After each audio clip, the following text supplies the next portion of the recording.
En este video les vamos a hablar sobre las relaciones del mediastino junto con su clasificación, mencionando también la nomenclatura radiológica, con el fin de mostrar placas y aprender a ubicar las estructuras anatómicas que se alojan tanto en un mediastino superior como en un mediastino inferior. Dentro del mediastino inferior se encuentra mediastino anterior, mediastino medio y mediastino posterior. Los integrantes del grupo son Dani Ángelo Rodríguez, Catherine Patiño, Magda Jimena Urrea, Evelyn Quintero y mi persona, Zulita Tiana Rojas. Bueno, ahorita les vamos a hablar acerca de lo que es la clasificación anatómica del mediastino. Sabemos entonces que el mediastino se va a dividir en un mediastino superior y un mediastino inferior. Este mediastino superior es donde se van a encontrar las pleuras cervicales, el manubrio, el ángulo de Lewis que va a delimitar donde termina el mediastino superior y también la vértice del pulmón. Luego, el mediastino inferior se va a dividir en un mediastino anterior, un mediastino medio y un mediastino posterior. En el mediastino anterior vamos a encontrar las siguientes estructuras anatómicas. Dentro de ellas estaría el timo, los ganglios linfáticos, tejido adiposo, vasos mamarios y luego está la tiroides.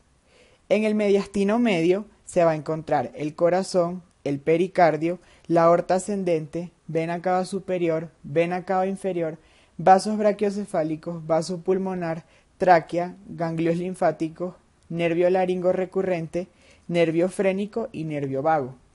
Para a su vez encontrar en el mediastino posterior el arco de la aorta descendente, la vena ácigos y hemiácigos, conducto torácico, nervio vago, ganglios linfáticos, cadena simpática y también grasa, donde también se encuentra el esófago.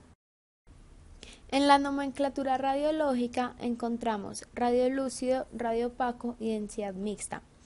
En radiolúcido se considera un área oscura ya que es una estructura poco densa que lo atraviesan los rayos X con facilidad. Un ejemplo sería el pulmón, ya que éste contiene aire. En radiopaco se observa una placa con un área blanca ya que la estructura tiene resistencia a los rayos X. Como ejemplo estarían las estructuras óseas. Como habíamos mencionado anteriormente, aquí en esta imagen se pueden observar lo que son las divisiones del mediastino.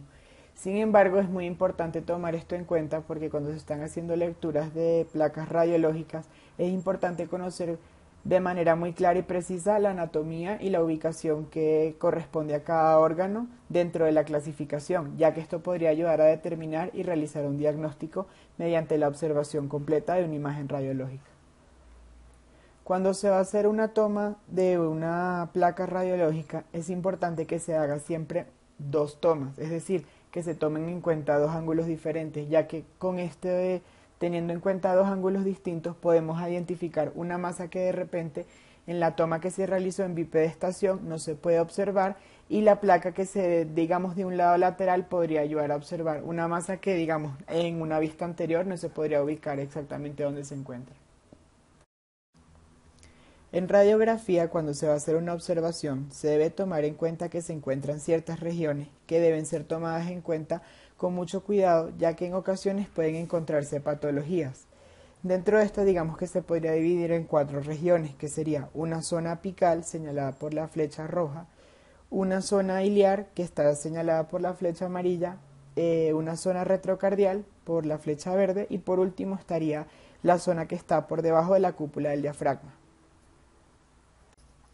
A continuación vamos a ver una radiografía de vista anterior para tener de referencia los órganos que se pueden encontrar en esta.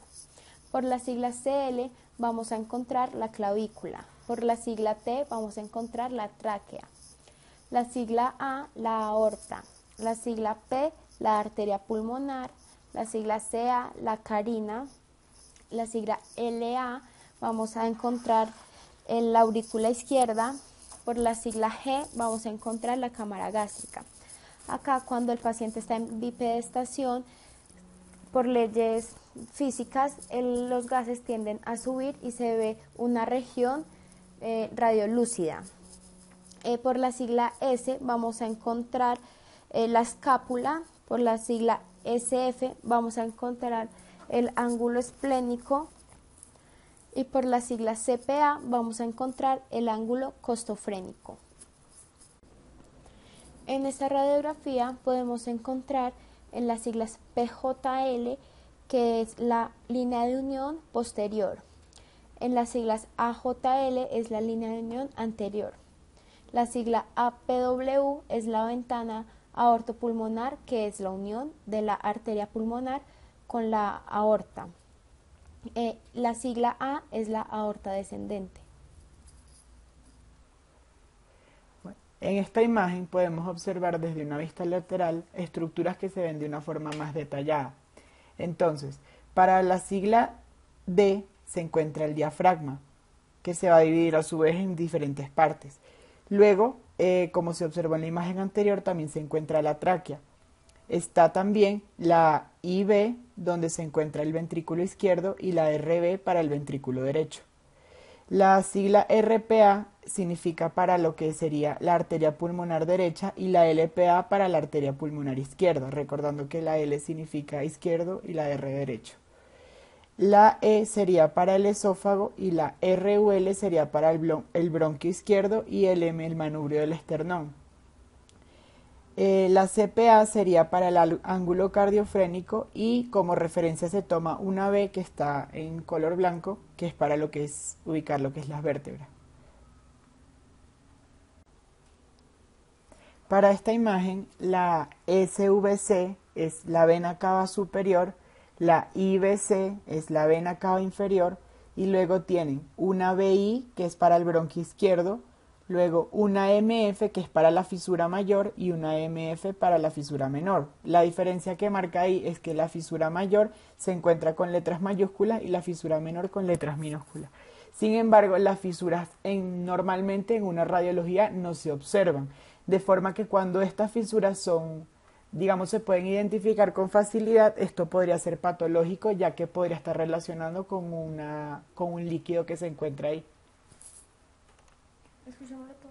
Por lo tanto, estas flechas lo que estarían indicando, tanto como la MF mayúscula y minúscula, simplemente es dónde estarían estas ubicadas. A pesar de que no se pueden observar, sirven como un punto de referencia. Luego aquí, donde estamos viendo el esternón, siempre se debe tener en cuenta que el espacio retroesternal, es decir, posterior al esternón, debe ser radiolúcido. O sea, son aspectos que se deben tomar en cuenta cuando se observa una radiografía de tórax. Y los contornos del diafragma siempre deben ser visibles. Bueno, y ya ahorita, luego, ya después de haber hecho una referencia de cómo ubicar lo que serían las partes en una radiografía, se van a presentar una serie de casos que se van a explicar tomando en referencia con todo lo que se mencionó anteriormente, es decir, cómo pudimos ver las referencias que tomamos para ubicar cada órgano en las cavidades, tomando en cuenta lo que es la clasificación del mediastino, y luego lo que vamos a presentar es cómo en estos casos se presentan anomalías, es decir, patologías que son características, lo que vamos a observar posterior a esto.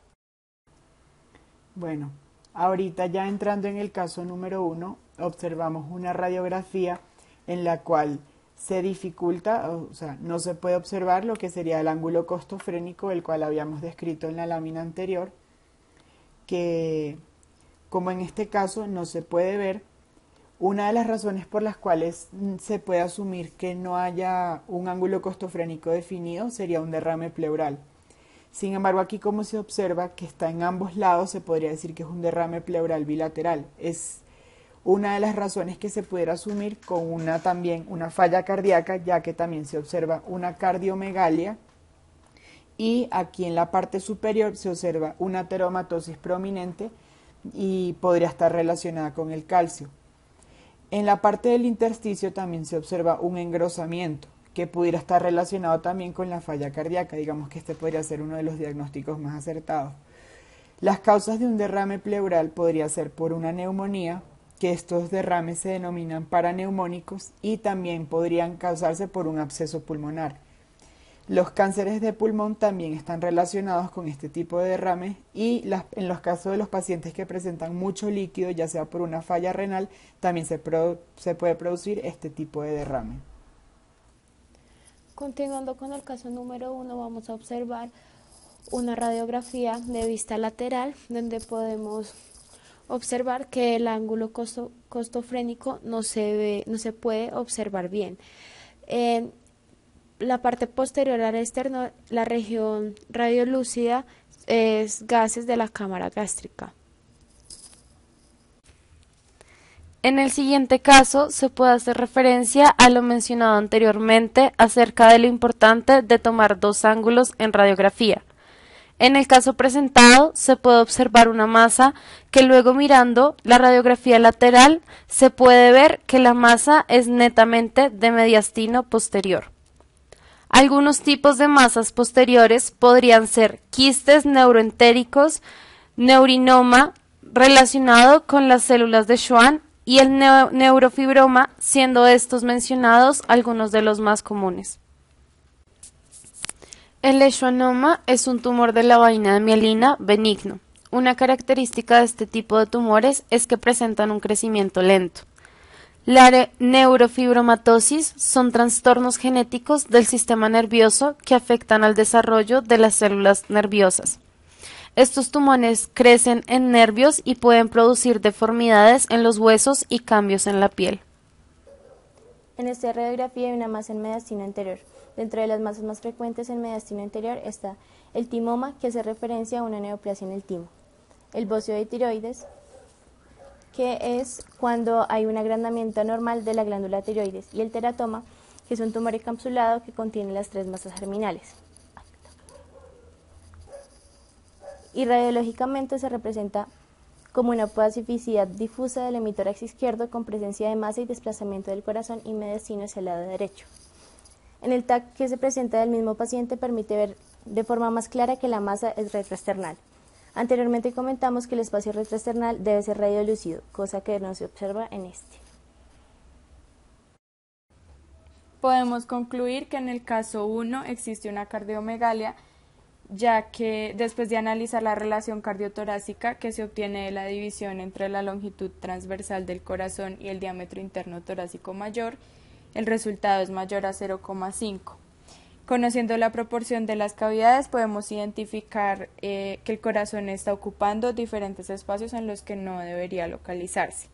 En el caso 2, podemos identificar la masa como una opacificación difusa asociada a un derrame pleural, ya que la masa se encuentra en mediastino posterior, será muy complicado identificarla en una radiografía anteroposterior y se puede observar más fácilmente en la radiografía lateral.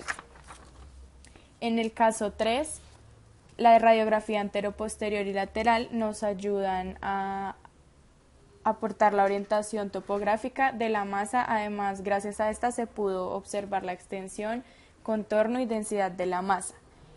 En esta radiografía es más fácil identificar el tumor, ya que está ubicado en el mediastino anterior, y cabe aclarar para los casos 2 y 3 que con una radiografía no podemos afirmar que una masa sea un tumor, por lo que existen diferentes ayudas diagnósticas como la mediastinostomía anterior y mediastinoscopia, que en la mayoría de los casos da el diagnóstico definitivo, ya que es muy fácil hacer una aspiración con aguja fina en cualquier compartimiento del mediastino.